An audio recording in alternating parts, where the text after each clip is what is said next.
السلام علیکم پیارے محترم عزیز دین کے دیوانے چینل پر آپ سبھی کا خوش آمدید۔ پیارے محترم عزیز، یہودی دنیا کے بڑے مذہب میں سے ایک مذہب ہے۔ یہودی مذہب کی نسبت حضرت موسیٰ علیہ السلام کی طرف جاتی ہے، کیونکہ ان کا نسلی تعلق حضرت یعقوب علیہ السلام سے تھا، اس لیے اس کو بنی اسرائیل بھی کہا جاتا ہے۔ دنیا کے ہر مذہب کی طرح یہودی مذہب بھی اپنے الگ طور طریقے رکھتا ہے، اور ان طور طریقوں کو یہودیت میں خاص مقدس مانا جاتا ہے۔ آج کے اس ویڈیو میں یہودی مذہب کی عجیب و غریب عادتیں ہم آپ کو بتائیں گے، جن میں ان کی عادتیں اور رسم و رواجوں کا بھی ذکر کیا جائے گا، جو واقعی انسان کو حیرت میں ڈال دیتی ہیں۔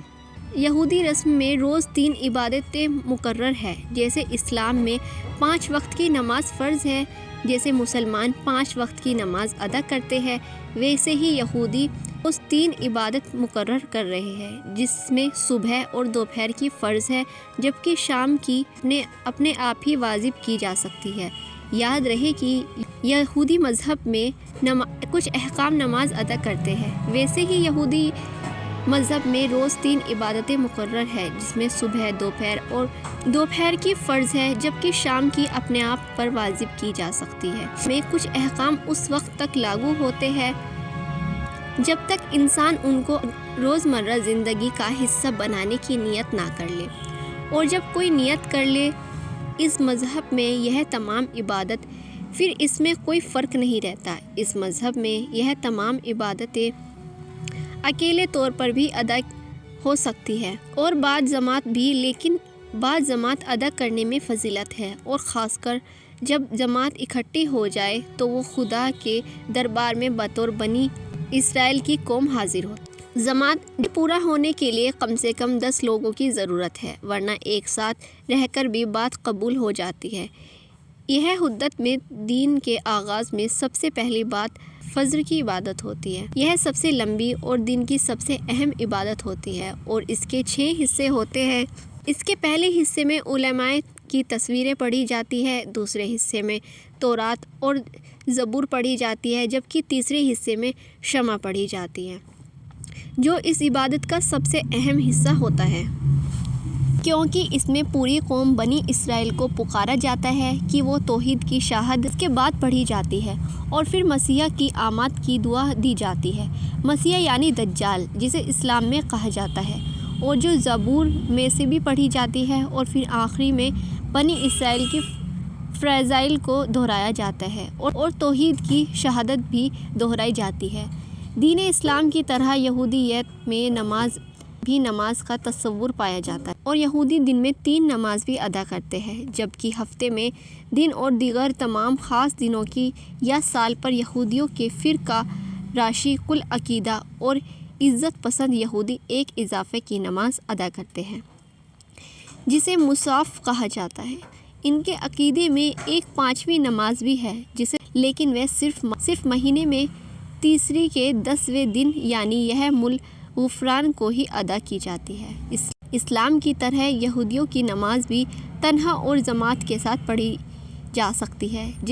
جس طرح اسلام میں نماز بعد فضیلت ہے، اسی طرح دین یہودی مذہب میں بھی بعض جماعت نماز کو افضل تر قرار دیتا ہے، اور یہاں تک کہا گیا ہے کہ بغیر جماعت کے نماز ادا نہیں ہوتی۔ یہودی مذہب میں اکثر اعمال کی قرأت بآواز ایک خاص لے میں کی جاتی ہے، جسے گنگ کہا جاتا ہے۔ ان کی ہر عبادت گاہ میں ایک بلند چبوترا موجود ہوتا ہے، جس پر کھڑے ہو کر یہ کی رکعات پڑھی جاتی ہے، جنہیں ہم یہودیوں کی وزن بھی کہہ سکتے ہیں۔ اذان دیتے وقت یہودی ربی کے ہاتھ میں ایک بانسری ہوتا ہے، جو بجا کر ارد گرد کے یہودیوں کی نماز کی اطلاع دی جاتی ہے، اور اس بانسری کی آواز سنتے ہی تمام یہودی عبادت کے لیے اکٹھے ہو جاتے ہیں۔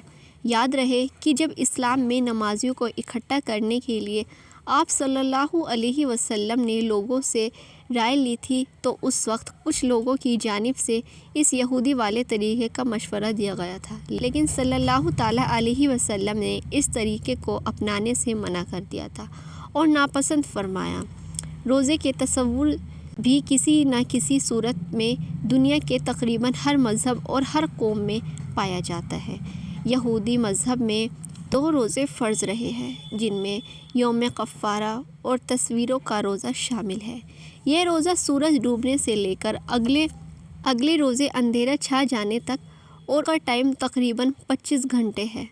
یہودیوں کے روزے میں کھانے پینے، نہانے، چمڑے کے جوتے پہننے، کریم یا لوشن یا تیل یا پرفیوم استعمال کرنے اور منائی ہوتی ہے۔ یہودی مذہب میں اس کے علاوہ بھی 4 روزے ہیں جو صبح صادق سے سورج ڈوبنے تک ہوتے ہیں۔ اس کے علاوہ یہودی مذہب رہنمائی کی جانب سے ثواب کے لیے بھی کچھ روزے رکھتے جاتے ہیں۔ یہودی دلہا دلہن پاکیزگی کے ساتھ اپنی شادی شدہ زندگی شروع کرنے کے لیے اپنی شادی کے دن روزہ رکھتے ہیں، جبکہ پرہیزگاری کے یہودی ہر جمعرات اور پیر کا روزہ رکھتے ہیں۔ ان کا عقیدہ ہے کہ یوم سلام میں جو رات کو طور سینا پر گئے اور پورے 40 روز بڑے پیر کو واپس آئے تھے۔ سیدہ سلیمان ندوی اپنی مشہور کتاب سیرت النبی صلی اللہ تعالیٰ علیہ وسلم کی جلد 3 میں لکھتے ہیں کہ یہودیوں میں روزہ فرض الہی ہے۔ حضرت موسیٰ علیہ السلام نے کوہ طور پر 40 دن بھوکے پیاسے گزارے۔ چنانچہ عام طور پر یہود حضرت موسیٰ علیہ السلام کی پیروی میں 40 دن روزہ رکھنا اچھا سمجھتے ہیں۔ لیکن 40ویں دن کا روزہ ان پر فرض ہے کہ 7ویں مہینے کی 10ویں تاریخ کا ہوتا ہے۔ اسے عاشوراء بھی کہتے ہیں۔ کہا جاتا ہے کہ اس دن موسیٰ علیہ السلام کو تورات کے 10 احکام عنایت ہوئے، اس لیے تورات میں روزے کی نہایت تاکید آئی ہے۔ ان کے یہاں روزے کا ایک مقصد